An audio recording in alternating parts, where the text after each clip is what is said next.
In this video, we're going to take the skills that we talked about in our last section, identifying composition of functions, and use that to help us apply the chain rule. So the chain rule says if we have a function that looks like y equals f of x. So here we've got a composition of functions. We've got g of x, which is inside of the function f.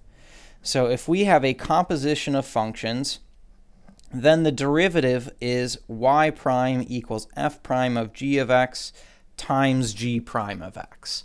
Now, I think that's kind of a mouthful there. I don't really like using that notation.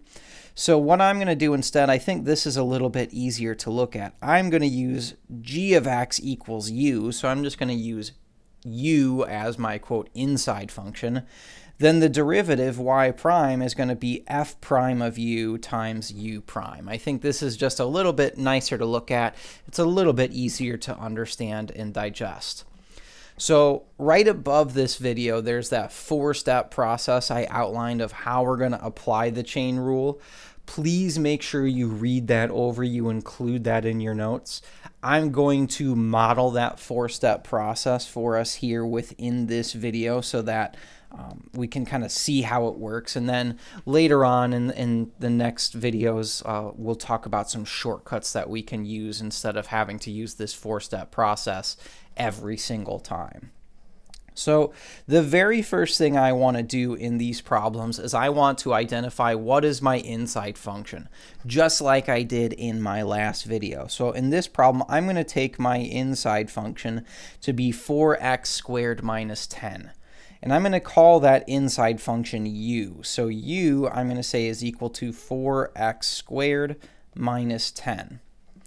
Now, if I take a peek ahead at what my derivative is going to look like, it looks like f prime of u times u prime.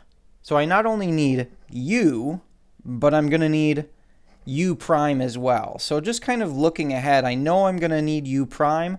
Well, let's just go ahead and find that right now while it's fresh in our mind. So if u is 4x squared minus 10, u prime, the derivative, that's just 8x. So I have my u, I have my u prime. So that's all I need to do for the first step. My second step now is I'm going to rewrite this function up here in terms of my new variable u, in terms of this new function that I've created. So instead of f of x, I'm going to write this as f of u is equal to, and then I'm going to take out that 4x squared minus 10, and I'm going to replace that with u, and that was u raised to the third power. And that's all I need to do in this step. Ideally, what we should have when we picked u, we knew how to take the derivative of that function. And ideally, we should be able to look at this function and say, yeah, I know how to take the derivative of that function. So in this case, the derivative of u to the third power, well, that would just be 3u squared. So that is going to be my next step here. Oops, step number 3. I'm actually going to go ahead and take my derivative here using my chain rule. So my chain rule says if I want to take the derivative of a function that looks like f of u, then its derivative will look like f prime of u times u prime. So f prime, that just means the derivative of the outside part right here. So I just want the derivative of this function, of u to the third power. Well, that we can do with our power rule. That's just going to be 3u squared. So that was this piece. I'm missing my u prime. So now I need to just go ahead and multiply that by u prime. And that's all I'm doing in this third step is really applying the chain rule. This is where the chain rule is actually occurring. And then once I get down to step 4, well, if I started with something in terms of x here, I'd probably like to end with something in terms of x here. So I'm going to take this expression that I just found, 3u squared times u prime, and I'm going to take the u and the u prime that I had earlier and just plug that back in. So my derivative, which is f prime of x, is 3 times, instead of u, we'll have 4x squared minus 10, quantity squared, times u prime. In this case, u prime is 8x. If you can, we can go ahead and simplify. In this case, I might go ahead and multiply 3 times 8x here and write this as 24x times 4x squared minus 10 quantity squared, but I don't think you need to do anything more than that.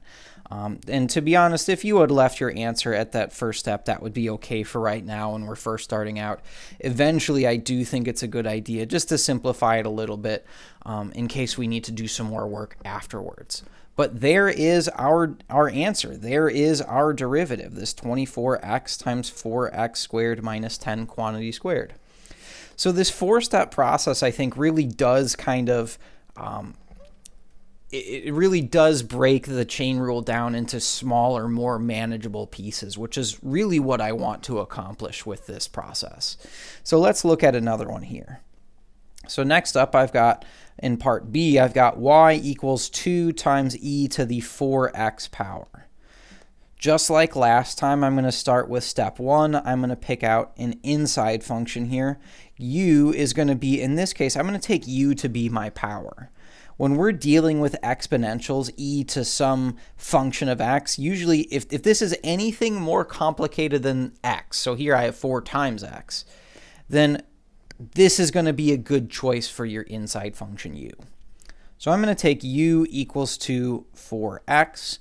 I know I need to find u prime, so u prime, that's going to be 4.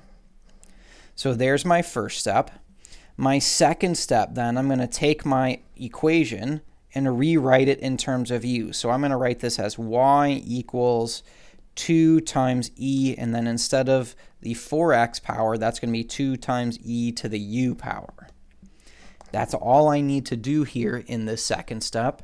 So then we move on to step 3. Here's where we're going to apply the chain rule. Here we're going to have our derivative y prime, and it might help to write out the formula of the chain rule. I kind of like to when we're very first starting out. So I'm going to write it here as f prime of u times u prime. So this piece right here, this f prime of u, that's just going to be the derivative of 2e to the u power. Well, in this case, the derivative of 2e to the u power is just going to be 2e to the u power. And there's our derivative for the first part, but our chain rule says we need to multiply by u prime, so we're going to go ahead and multiply by u prime. There's our derivative in terms of u. So for our last step here, we're going to take our u and u prime that we identified in step 1, and we're going to plug those in. So here we're going to have y prime equals 2 times e to the u. Well, u we said was 4x, and then u prime we said that was 4. Here in this problem, 2 and 4, well, those are both monomials. They're single terms. It's easy enough to multiply 2 times 4 to get 8e to the 4x, and that's where I would stop. That is my derivative. Let's take a look at one last example here before we wrap this video up. Here I've got y equals natural log of x cubed minus 2. So again, step 1, we're looking for that inside function. What would be a good inside function here? In this problem, the parentheses I think are really helpful in identifying that. I'm going to take u equals to x cubed minus 2, which that means u prime, my derivative, is going to be 3x squared. So I have my u, I have my u prime. My next step, I'm going to rewrite my function in terms of u. So instead of y equals natural log of x cubed minus 2, I'm going to have y equals natural log of u. So I've rewritten in terms of u. That's great. That's all I wanted to accomplish here. Step number 3, we're going to take our derivative, so y prime. Again, if you want to write the formula out, it looks like f prime of u times u prime. So I want, first of all, the derivative of natural log of u, so that's going to be 1 over u, times my u prime. So we're just going to say times u prime. And once we have our derivative in terms of u, that's great, that's awesome. Our last step then, we're just going to take our u and our u prime and plug those back into our derivative. So y prime is equal to 1 over u. We said u was x cubed minus 2 times u prime. Here u prime was 3x squared. Here, I'm going to clean this up a little bit. I don't really like the way it looks. I'm going to write 3x squared as a fraction. We'll put that as 3x squared over 1.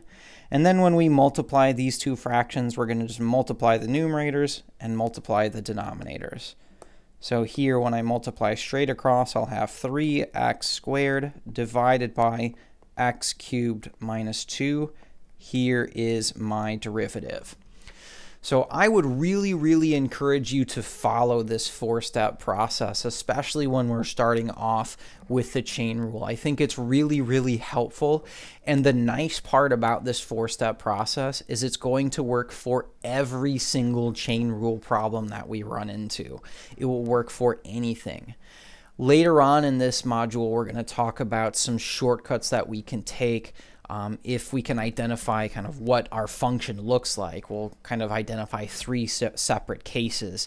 But you would have to identify, well, what does your function look like? And then you need to get comfortable with the shortcut. And if you do that, awesome, that's great. But the really nice part about this is that we can use this 4-step process in any chain rule problem that we come across.